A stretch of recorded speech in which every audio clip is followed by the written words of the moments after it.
Hey, what's up, brother? How we doing tonight? Doing exceptionally well, ready to get this thing going. Oh my gosh. Hey, what happened to your eye?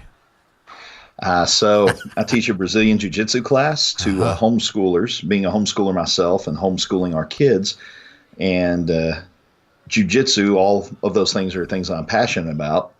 So we're getting ready for a tournament. We've got a tournament coming up March 16th, and I was working with a kid named Logan. We were working some stand-up stuff, and I shot for a takedown. And whenever I grabbed his gi, you pull the arm and move the arm up out of the way, and you dive in under their head and turn, and it throws their shoulder back and dumps their shoulder over your body, and you end up with them laying by you, and you use that momentum to get up on top. Well, instead of dropping under his arm, I dropped into him and just scraped my eye across his gi and ended up putting a little tear in my eyelid. Ouch. Felt really good. Ouch. Yeah, that's a burn, man. That's a burn. Well, I'm running on just a few hours of sleep. Last night, I had one of those moments where we're watching TV on the couch, and it's 10:30 at night, and you hear this bang, bang, bang, bang on the front door. Oh, snap. Yeah, and you get this, like, I don't know if you've seen the YouTube video where, like, the girlfriend runs in, and there's all these guys sitting on the couch, and she's like, someone's breaking in, and all the guys are like, yes, like, it's that, yes. Like, they all run and get all their gear, and they're like, all tactical, ready to run out, and so this was only a one version of me with socks and pajama pants, and so I have a 9 millimeter instead. It's not all this good big stuff, but so I'm ready to chase down some neighbor kids and scare the crap out of them. But so then after that, of course, you don't sleep worth a lick all night because it's your adrenaline's already pumped for hours after that. Light, So baby. yes, exactly. Yeah. But I'll tell you what, man, it was I was ready, man. It was fun, but not so much this morning. I had to get up for church this morning, and it's been kind of a long day, man. But Yep, I feel you there, dude. Well, at least you were wearing pants. I yes. seldom wear pants after the kids go to bed. So, That's awesome, man. All right, so on tonight's episode, we're going to talk about a few things. One, what are some realistic expectations? What are students seeing in schools? And some of the stats that we track. So let's start that off with realistic expectations from students getting out of school.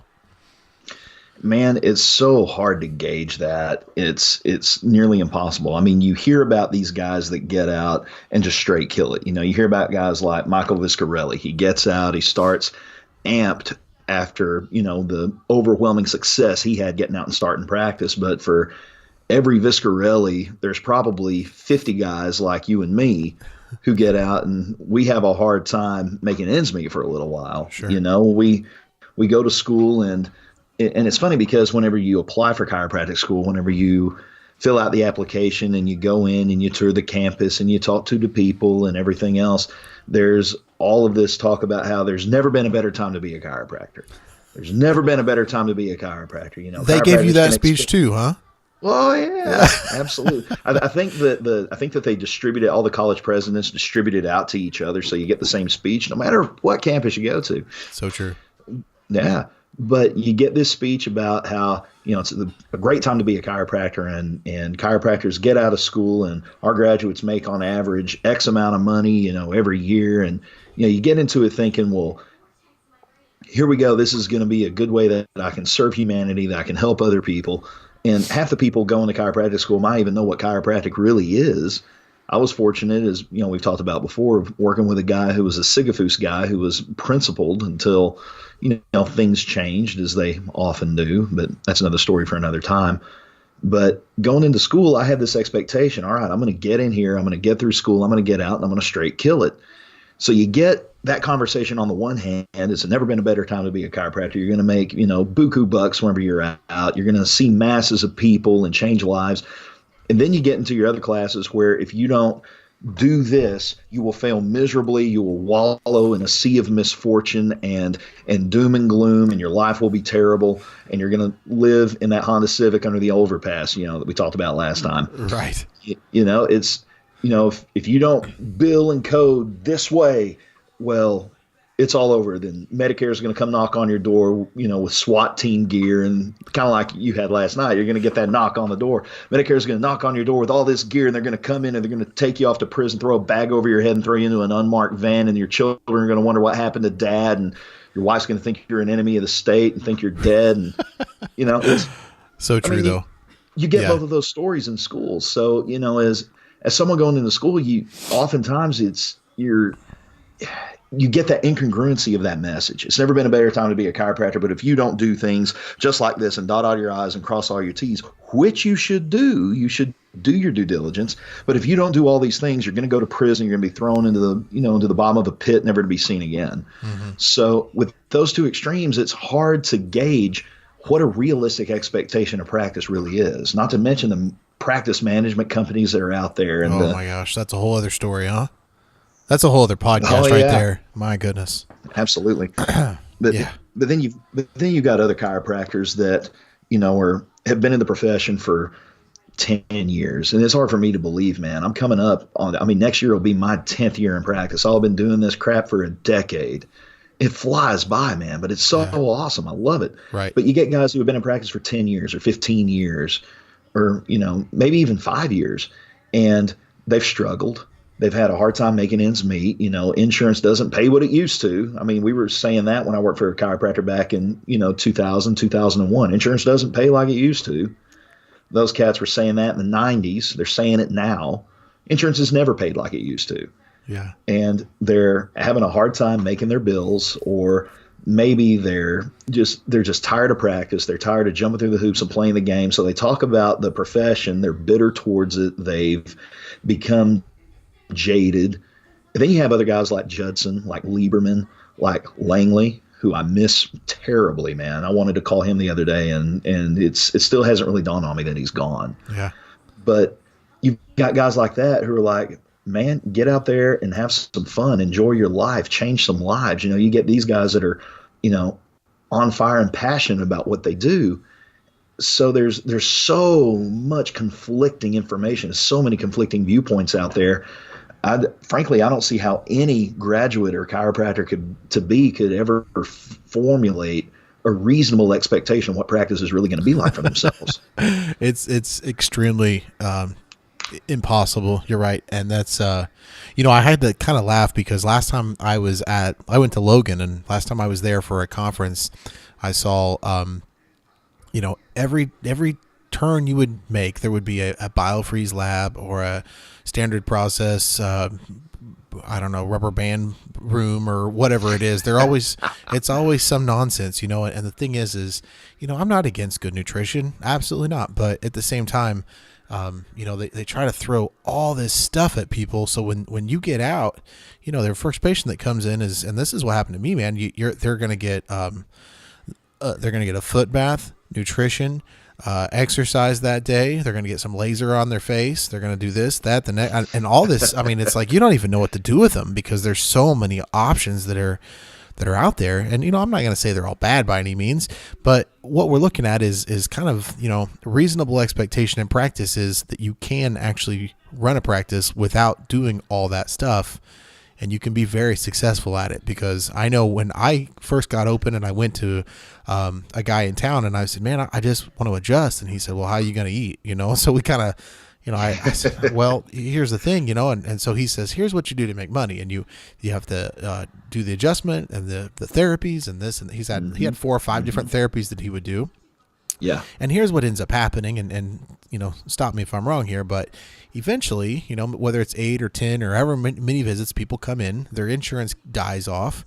And then they come in another 8 or 10 times more. And then all of a sudden they get a big fat bill in the mail and they're mad, and they start seeing these bills and they go, wait a minute, like I thought this was all insurance taken care of. And then what happens is they get very upset with you as the chiropractor because you didn't tell them, because you, I'm being sarcastic here, but you should have known every single person's insurance that walks through the front door and how many visits they have on their insurance plan. And then on top of that, they got a bill that they're upset with, not just you, but chiropractic as a whole. Right. Absolutely. So they have a burn in their brain about, last time I went to this guy, this is what it ended up costing me later. So that's a bad expectation.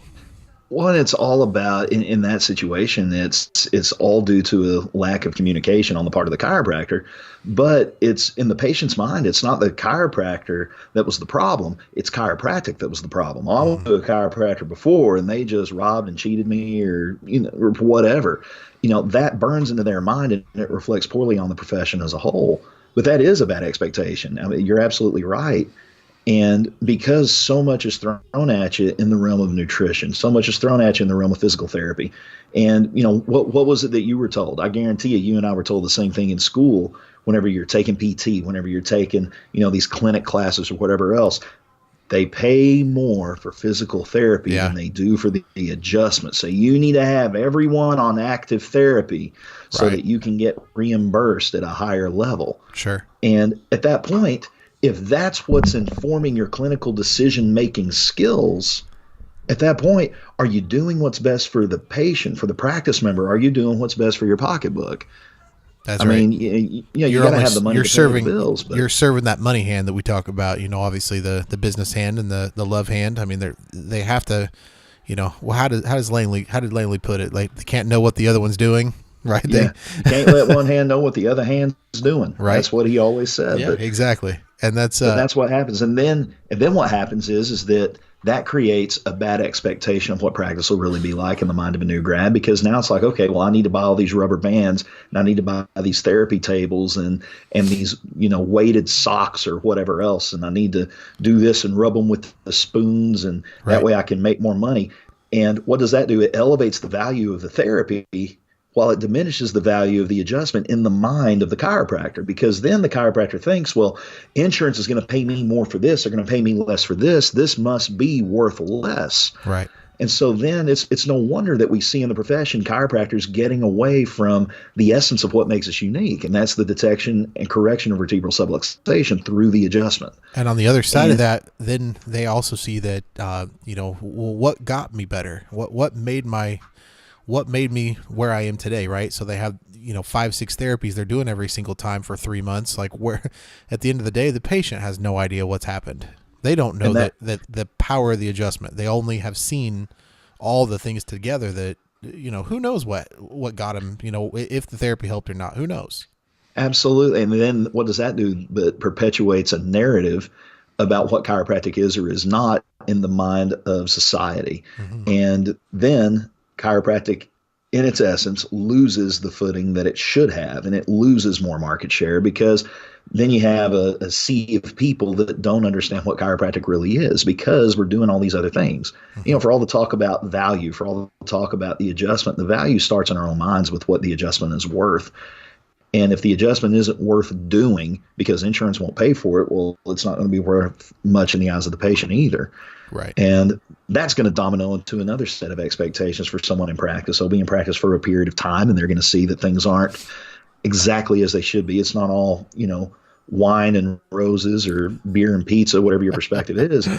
Then they start to go back to what pays more, and before you know it, they're not adjusting anybody. Right. And then they subject to a post-payment audit, and then they get disenchanted with the profession as a whole, and they either go into something else, or maybe they can't do all the things they wanted to do. And like many of my classmates, they become nurse practitioners, or, they go into nursing, or they go into like some MD bridge program at, the Bahamas School of Medicine, or whatever else it might be. Right. So it's a big issue. It's something that needs to be addressed, but the profession as a whole isn't doing a very good job of addressing it. Well, yeah, there's so many schools of thought on, this is okay and this not okay. And at the end of the day, it has to be what we've talked about, your own okayness on what it is you're doing in your office. If you're happy with that, then so be it. But, that was one thing that I was kind of confused about in the beginning was, can I actually make a living just doing what I want to do, which is adjusting people? Is that even possible? And how do we make that happen? And that's obviously the whole point of this kind of podcast, is to let people know that, a membership practice, that can happen with that. And I think part of that kind of goes back to, again, what kind of expectations can one make? Well, that goes all across the board as well. I've seen some memberships, practices that, are relatively new, and some that have been around a little while. That really kind of depends on the doctor, how aggressive they want to be with their memberships and making those, making that money work for them. So, there's a lot that goes into that, how many memberships you want and how much money you need to collect and, all that kind of stuff. But, those are for Excel spreadsheets. That's not for our conversation really tonight. You can kind of play with those and see what kind of numbers you want to get to. But we're here to tell you that, yes, it is possible. And there's a lot of guys that are doing it. So if you're thinking about it, reach out to Lee and he can talk to you about looking at the Facebook group if you're thinking about doing something like this. And another thing is I kind of had to laugh because I was speaking to some students about what they thought their first year was going to be like in practice, like as far as that financial hand. How much did they think they were going to be able to get on a salary? If they're thinking about salary, what would that be? And man, I'll tell you, it cracked me up, brother, because they had some pretty grandiose ideas of where, they thought they were worth that first year in practice. Well, and don't we all though? I mean, last week we talked about that communications class. I talked about that. And one of the exercises that we did was to close your eyes and see your dream practice. And I closed my eyes and I saw my dream practice. I saw myself driving down the road in, muscle car and having a big house with a pool and having a big office and everyone knowing who I was and everything else. And what's cool is that that's the way it is now. Right. But by God, that wasn't the way it was in that first year, brother. That first year, there wasn't any muscle car to be found. I was driving a 12-year-old Toyota Corolla with 260,000 miles on it. And we've all been there.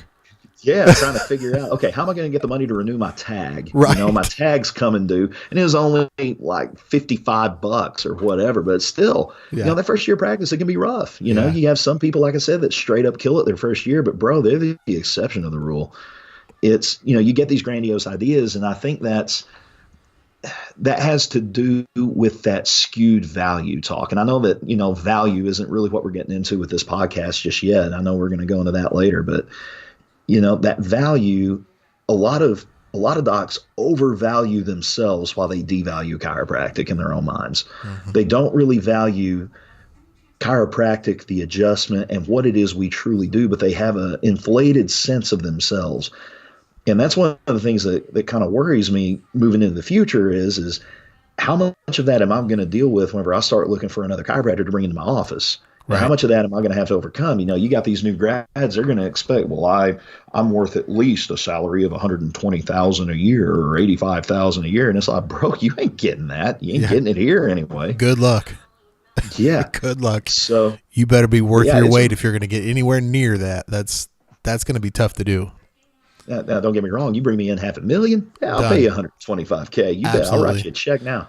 But the point is that first year, it's nearly impossible to gauge what it's going to be like if you have that inflated sense of ego. So students, if you're listening to this, don't think you're worth more than what you are, because you're coming into this brand new. You're coming into this green. And yes, you have a 5-star education. I'm sure you do. Yeah, you probably have a lot of information. You can pass all 4 of your boards and then your state boards and everything else. But that doesn't mean you're going to be successful. That's not real world stuff. That's a bubble. That's a big bubble you're living in school, man. And that bubble bursts the minute you walk across that stage. Well, that's kind of what happened when he handed me the diploma. I said, "Uh-oh, this just got real." It did, man. It just got real all of a sudden. And let me ask you, this is kind of fun too. Did in your school, when they first walked in, did like try one? I guess they had trimesters there.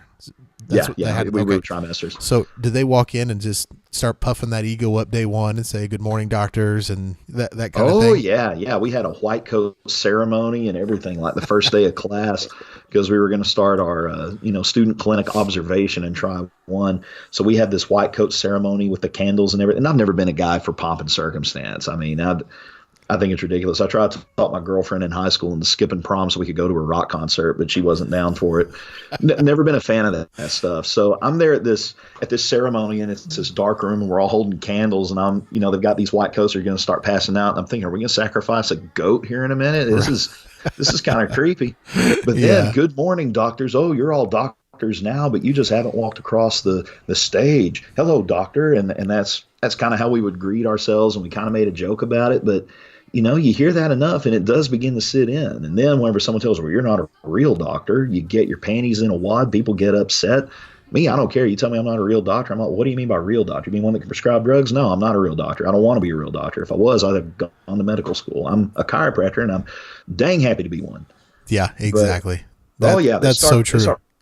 They start pumping that ego. And I've said this before. I've said it on Facebook. I really think one of the biggest mistakes that DD and BJ Palmer made was calling us as chiropractors doctors. I really think that was a mistake. I think we could do without that moniker. I mean, my patients don't even call me doctor. Some of them insist on it, and I'm like, dude, just call me Lee. Yeah. Just let's not even go there. That's I like being on a first name basis with my people. Yeah, I could. Yeah. I'm kind of the same way. I could really care less. Either way is fine. But it's funny. The first office I worked at, there was a young lady that worked at the front desk, and she would, hello doctor, and I was like, we're the same age. Stop that. Like it just felt so uncomfortable, But after a while, certain people walk in and, hey doc, da da da. It's not a big deal anymore, but. So it really does kind of give you an altered ego that it's not a good ego. It doesn't need to be puffed up any more than it already is, and that's absolutely that's already a big problem, So where was I at here with I had a question for you here. Oh, stats. What kind of stats do you take care of, man? What do you track? Well, whenever I very first started practice and I was working with that management company, we tracked our patient visit average, our dollar visit average. We tracked our, what was it? There was another one that we tracked. There were 3 of them. Can't remember the third one. Maybe your monthly? Monthly coming in? Not really. We didn't really track that as much. We wanted the patient visit average, dollar visit average, and number of new patients. I think that might have been it. Gotcha. But those were the stats that we tracked, and it was all about that dollar visit average. We want that dollar visit average up, and we want our patient visit average up. Patient visit average, for those that might not know what that is, your PVA. That's the number of visits on average across all your patients before they drop out of care. And then your dollar visit average is how much money are you making per visit. Somebody told me one time, and I don't know if this is true, but I must have read it or someone told me, but it was, I think the average, the PVA for most chiropractors is somewhere around 6 or 7 visits. Seriously. And I don't know if that's a true, don't quote me on that one, but if you think about that, I would have no idea what a PVA is. I mean, in this type of practice, I think all the stat stuff like that is a waste of time. It doesn't give it doesn't give you any sort of knowledge or anything that you need to take with you for next month and say, next month I want to raise this. Because when you're looking at even your dollar cost per patient or something like that, all that does is incentivize you to make them spend more money, at one more heat pack or one more therapy. And that doesn't long term, it's not going to do anything. And I promise you this, if they threw all that stuff out and insurance said, basically, we're not going to pay for stim and heat packs and manual therapy and all this other crap that they're doing, those guys would either be broke or they would throw it out the next day because it doesn't do anything for them. Exactly. And that's one of the biggest drivers to using therapy of that type in those types of practices. And I'm like you, I don't have anything against it. It has a purpose. It serves a purpose. But if that purpose to you, and I don't mean you specifically, Andrew Lobax, but that purpose specifically to you is to put more, zeros in your bank account, you might need to check yourself. I mean, are you, what's your real purpose here? And that's not to say that we should sacrifice money for the sake of serving others, or I'm going to throw myself on on the funeral pyre of my income. Right. I'm better than that. I'm going to be broke and noble instead. No, you can be abundantly wealthy and still serve the principle. But as far as people, stats, and people, right? Exactly. And you serve people through the principle. That's exactly it. And sadly, I see a lot of people, even chiros, that are kind of on the brink of their next paycheck, like we were talking about a little bit ago. And sadly, that's they got to wait till Friday to get groceries, and it shouldn't be like that. And I think the way that things are set up on our end, it's not going to be like that. That's just not the way we do things here. So, and sadly, when you're, And I think when BJ talked about that something special that you're giving with people, that adjustment, but with something special, to me, that something special is not just, the best. I mean, it's a good adjustment, but man, it's having that that love to give to them at the same time, and Absolutely. And I think Judson says it best. Sometimes love is a left punch or a left hook to the chin, right? Like that's something of that nature. But sometimes love is a left hook, baby. That's it, man. And sometimes that's what it takes. But that came up kind of in church today, where he was talking about how, there's so much going on in the world right now that, and sadly, people don't just like. You got to love through your business. You have to love through your business, or you're not going to. You're just going to work to go to work. You're not actually doing it out of love, and that's something we can talk about DE sometime and kind of go through some of that stuff. But I feel like that's such an important thing that people know that you actually care. Absolutely. Well, and what was it? So many people have said people don't care how much you know until they know how much you care anyway. So. That's huge. But as it relates to stats, I think that's why I kind of have a hard time with stats. Is it's because of what we're talking about now. We're supposed to be talking about stats, and we're talking about taking care of people. We're talking about loving people. And for me, I'm not really a stats kind of guy. I never really have been. You've got some folks that are spreadsheet eggheads, and I think that's awesome that they can do that, and they have that passion for numbers and what have you. But for me, man, it's never really been anything I've cared that much about. If I'm seeing enough people and making enough money, I'm happy. Mm-hmm. So the stats that I concern myself with, and the thing is even whenever I say I concern myself with them, I have kind of a passing awareness of them, but I'm not so obsessed with them that I'm thinking about, I'm laying in bed at night thinking, okay, so what can I do to increase my PBA? What can I do? So if I do this, I can increase this by 32%. If a 32% increase with it, I don't do that. Right. My focus is probably going to be real similar to what yours might be, is how many newbies are coming in every month? How many of those newbies are staying with me month to month afterwards? Mm-hmm. How many overall memberships on auto debit do I have? Right.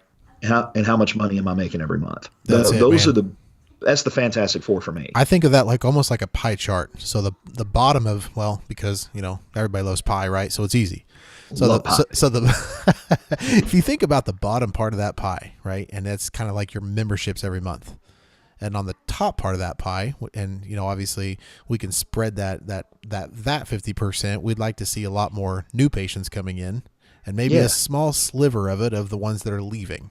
Because people do move, die, whatever. I mean, they're not going to be there next month.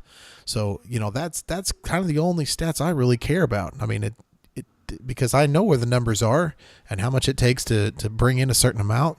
It doesn't have to be real fancy. All that other stuff is kind of I don't have any idea what a new patient is worth to me in this practice. Like, I have no idea. I don't care. It doesn't really matter. Well, and that's the thing, it doesn't matter to your bottom line. It might, sure, but whenever you've built the practice to the point where it's self-sustaining, it's self-sustainable. And if you don't get a single new patient call for that month, you're not panicking. Mm-hmm. It's, at that point, it's not something that you're going to overly concern yourself with, and at that point, having newbies come in is really not that expensive anyway, because like we talked about before, most of mine that come in are from referrals. Hey, Uncle Tom said, or Uncle Buck said, or Aunt Geraldine or Aunt May said, I need you, you got to go see my chiropractor. You got to go see him. My mama comes to see you. My daddy comes to see you, whatever. I can tell you're from the South, man. Aunt Geraldine. Aunt Geraldine, everybody's got to have an Aunt Geraldine. And she's got to make the best grits and chitlins you've ever eaten. That's great, man. I love that. That is awesome. Oh, yeah. But as far as your stats go, those are the big four for this. And I think whenever you look at PVA, dollar visit average, those are stats that are more related to the insurance model and the per visit model or the care plan model. If you're running big care plans, you're selling big care plans, for a big chunk of money all up front, well, then you want to know what your dollar average visit's breaking down into. You want to know what your patient visit average is so you can know how you can tweak your care plan approach. Mm-hmm. For us, if we're looking at how many new people are coming in, we need to know, where are those new people coming from? Are they coming from Instagram? Are they coming from Facebook? Are they coming from Google, our website, from newspaper, radio, referrals, whatever, feelers we have out there in the advertising world, we need to know which ones are the most effective so we can cull the ones that aren't effective. Mm-hmm. If they're all bringing people in, but let's say we're using 8. Let's say we're using social media in all of its forms, referrals, phone book, newspaper, whatever. Let's say we have 8 different forms out there, and of those 8, they're all bringing people in to different degrees, but 3 of them are bringing in people that are just pain in the butt to deal with, like your Grouponers maybe. Right. Well, I'm going to get rid of that because I don't like dealing with that type of person. And then we have these others that are coming in. They're performing, but they're underperforming. They're not we're not getting the return on investment that we want through that advertising medium, like newspaper. You run a newspaper ad, it costs a lot of money. You get 2 people in, it doesn't really pay for it. Well, then you get rid of that because, it's costing you money to do it. Mm-hmm. All advertising is going to cost you money. Right. But the question is how much do you make? What's your return on investment? If you're not getting a return on investment that meets or exceeds the effort, then you need to scrap it. Yeah. And tracking those statistics are important. Yeah. It's funny. We were talking about that last week on a little bit higher new patient. I'm not a big fan of the lowball new patient offer. You'll see those all over the news feeds of $19 new patient offers. And I think they're terrible. Number one, it brings in the wrong type of people. And number two, there's something called a patient acquisition cost. And I was trying to explain to a guy that your marketing budget shouldn't really be a budget at all. I would be fine if it was, it doesn't really matter what the number is, as long as you were, like you're saying earlier, when bringing in an associate, as long as that number is higher than what you're spending, right? So as an example, if you had a new patient cost of $200, so how would you would know how much that you could then put into your marketing, right? It wouldn't be such a big deal. You could say, listen, I know I'm going to get $200 from this new patient. I know I can spend $800 and get 12 new patients this month. So I'm already ahead of the game with, at 12 new patients at, $2,400, you can spend $800 for that and you're okay. So absolutely. And that's the thing I think a lot of guys are a little scared about is they're kind of scared to, make money in that scenario, to say you gotta spend some to make some sometimes. And that's okay. It's not a problem, but a lot of them do come from referrals once you get big enough. Well, I think that Sean Dill said scared money don't make money. And I'm sure he stole that from someone. But what I love about Sean is if he steals a saying or something like that from someone, he'll say, yeah, I stole this from whoever. Yeah. But yeah, scared money don't make money. You have to be willing to spend some. And, we did a radio ad a while back. I think I mentioned this. We did a radio ad a while back. I haven't done radio ads since I first opened up because they're expensive and generally ineffective. Well, this gal came in. They were doing this special. It was like 2 weeks worth of radio ads during morning drive, during the lunch session. It was a 1-minute ad for morning, for lunch, and for drive time home. So between 7 and 8, between noon and 1, and between 5 and 6, the ad would air every day, 5 days a week, for 2 weeks. It was $200. Oh wow! So yeah, $200. Why not? Yeah, I'm going to do that. Absolutely. If I get one person that comes in off of that ad, the ad's paid for. Right. I didn't get up 2 that came in off of it. Yeah. So yeah, I doubled my investment on that. Sure. But if I would have paid the actual price for what a radio ad in that prime time would have cost, oh my gosh, you're looking at $1,000. Easy $1,000 at least. It's closer to like $1,400 the way this our local radio station works. And yeah, if I would have just made $400 off of a $1,400 investment, I wouldn't have been too happy with that. So, no. And whenever I consider, let me make this clear. Whenever I say I made $200, I don't count my chickens before they hatch. I don't put all my eggs in one basket. Use whatever colloquialism you want to use. But if I pay $200 for a radio ad and I have someone comes in, I say, well, it paid for that ad. They came in, they were a new patient, and that cost is $200 for the first month for a family is what it costs in my office. So that's considering they don't even stay with me past that first month, which these folks have. So it ended up reaping far more than what I actually invested in. Sure. So that's how I like to gauge that metric and how I track that metric. Yeah, no, that's fantastic, man. I will say anywhere in my practice with new patients, I mean, if we're, I know it's kind of funny because when we were in school, and I'm sure you probably had a same thing, and we had to get so many new patients, like in, I don't know, try 8 through 10. I think we had to get maybe like 10 new patients over like a year period. Yep. which, you think about now, if 10 new patients in a year, oh my gosh, you you wouldn't be in business that long. You just can't make it like that, right? So I Lord, mean, no, we had if you, double that in January. exactly, and that's the thing is, it kind of cracked me up. So now, after speaking with some students, they were telling me you didn't even have to go get the new patients. You just had to watch. You didn't even have to give the adjustment. You just had to watch it being given, which is Are you pathetic. serious? Pathetic. But that's what they told me. Wow. Yeah. And so, a lot of them get out of school now and they can't adjust, number one. And the second thing is they have no idea how to go get new patients, which, that's just kind of part of it. So, the one student said to me, well, what do you think is a good number of new patients a month? And I said, well, luckily, like you've pointed out, you don't have to get new patients, but we've said, people leave and this and that, and things happen. I'm comfortable with, I kind of shoot for in the 12 to 15 range every month. And I think that's a real fair number. I don't think that's Absolutely. anything, I think a lot of people hear that and go, oh my gosh, and it could go either way. Like that's not very many, or that's a lot. I mean, some guys, it's 200 or 300 a month, and some guys are at 3 or 4 a month. I mean, it goes all across the board. But well, I think whenever you're first opening up, you're first starting practice, if you're going to go in, whenever you first open up, new patients are the lifeblood of a practice. You have to have new ones whenever you're first getting started. If you don't have new people coming in, then you're going to be in trouble, because when you first start, you're starting at 0 patients. Mm-hmm. Your patient base is 0. You have to build on that. So you got to get out. You got to shake hands. You got to kiss babies. You got to hustle. You got to go out there and meet the people. And once you meet the people, you start building those relationships and you start getting folks to come in your door. Then the question is how are you going to keep them? Right. What are you going to do to keep them there? And for us, for me, you and I, we approach chiropractic the same way. Chiropractic, it's a foregone conclusion as to what it, as to what it means to live a healthy life. You have to have it. It's like brushing your teeth. It's like eating clean. It's like going to the gym. It's just something you do to have a good life, to have a healthy life. Mm-hmm. And whenever you communicate that, I don't know what just happened, but you just like popped up in a tiny window. I see 2 of you, and it's freaking me out. Sorry, I think that would freak most people out. Yeah. Anyway, sorry about that. I'll keep going. But anyway, you're good. But yeah, you have to have those new patients coming in. But once you're built, after you've been in practice for 2 years, after you've been in practice for 3 or 4 years, is it still super critical that you have those new patients coming in?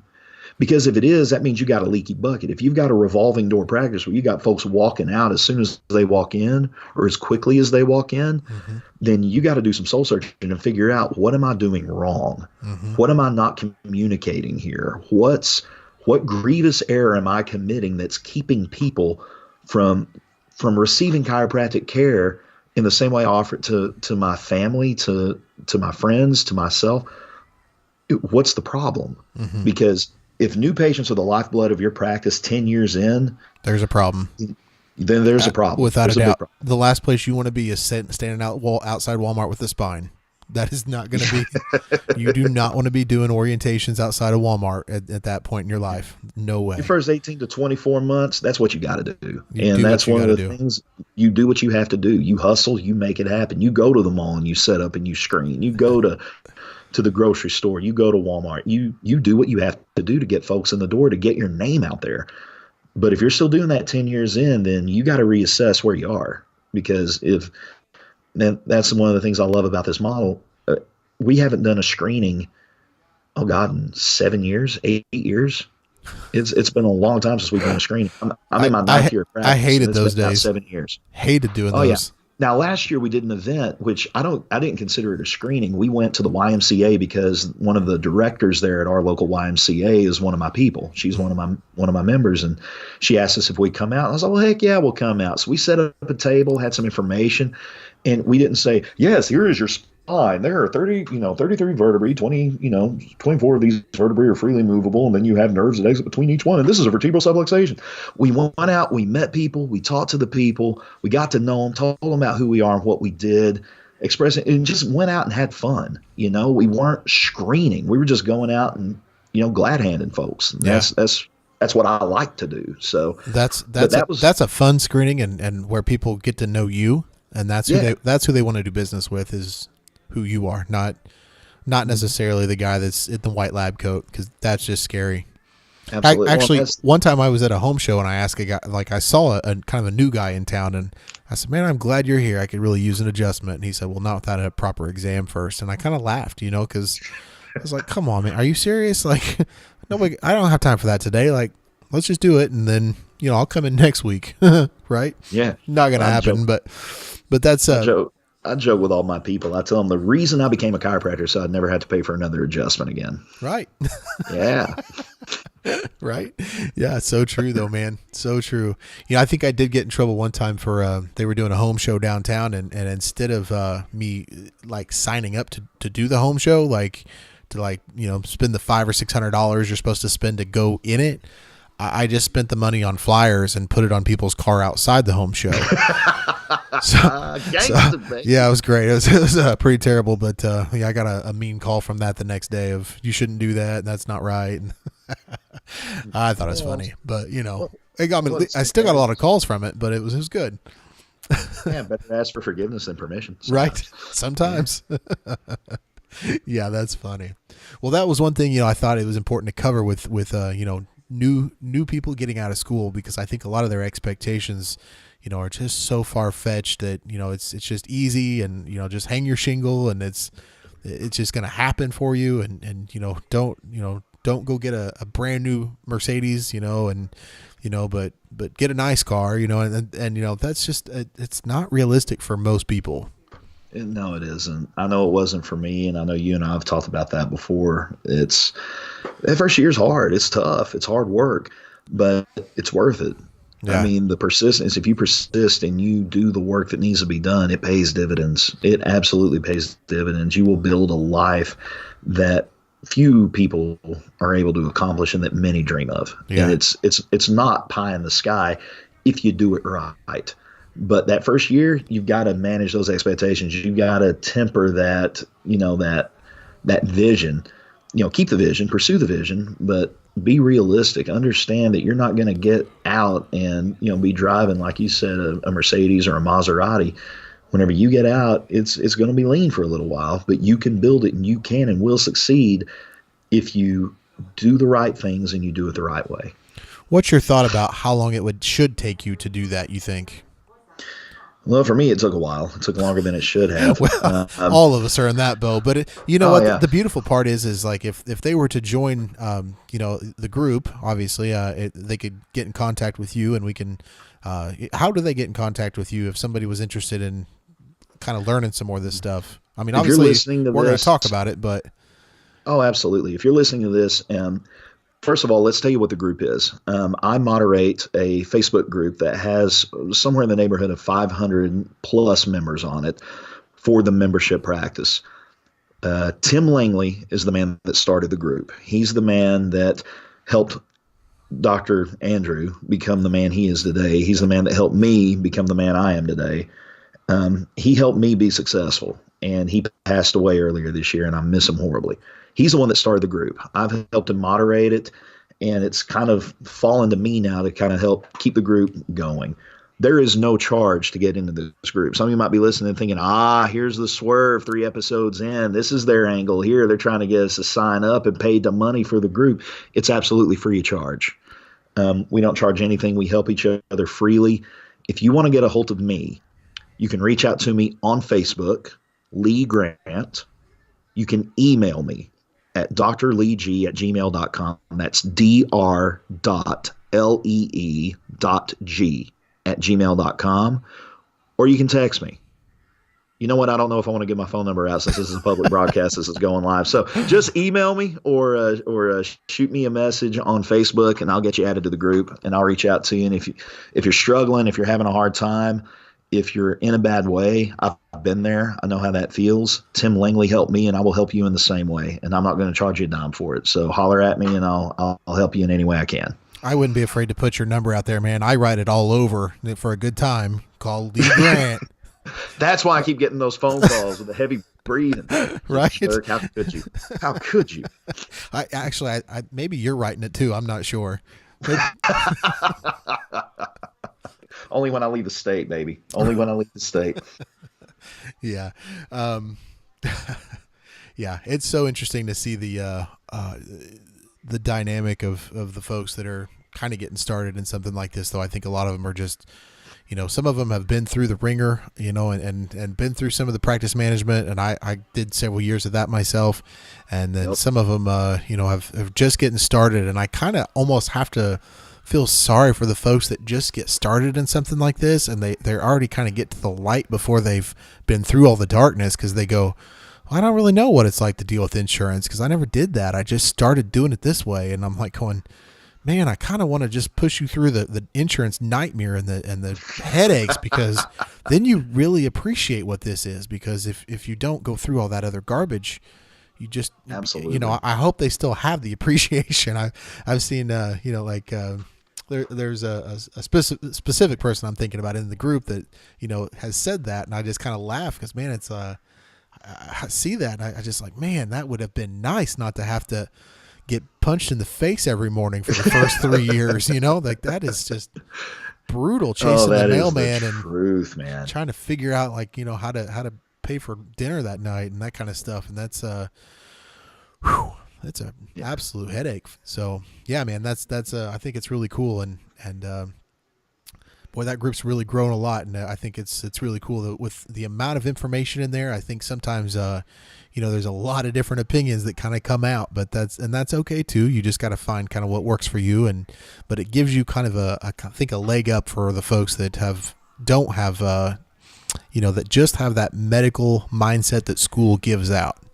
And they say, let's kind of untrain and pull all that stuff that you're never going to use out of your head, and let's get into the stuff that you actually are going to do. So me personally, I've never given a prostate exam. Never have either. That's Never. something I hope I never have to do. We still had to learn it.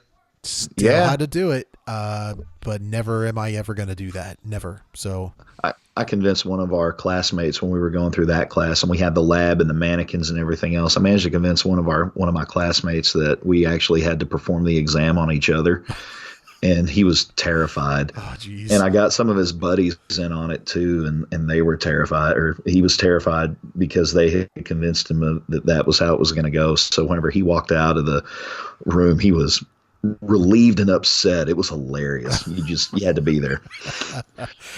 Oh, that's terribly mean, but I love it. That's great. Oh yeah. Well, in Oklahoma we can deliver babies, and that's something I never want to do. I don't want to deliver no babies. That ain't my job. If I wanted to do that, I'd have gone to med school and become an OB. It's like nope. I'm staying north of the equator on that one. That sounds really scary. I don't know why anyone would Think of think the that was liability. an okay thing to do. Even like that is absolutely terrible. Terrible. Yeah. I couldn't even imagine, man. I couldn't even imagine doing that.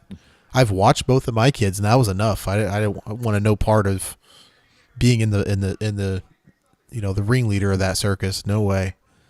Well, our midwife asked us, "Do you want to catch the baby?" Nope. No. I'll cut the cord. That's all. Yeah, that's all I'm in on. Yeah, what am I paying you for? Yeah, I paid you to catch the baby. You catch the baby. But yeah, I used a really cool knife to cut the cord, but yeah, once again, another story for another time. I was like, "Can I use a samurai sword?" She wouldn't let me use a samurai sword, so sounds like fun. yeah, it was a lot.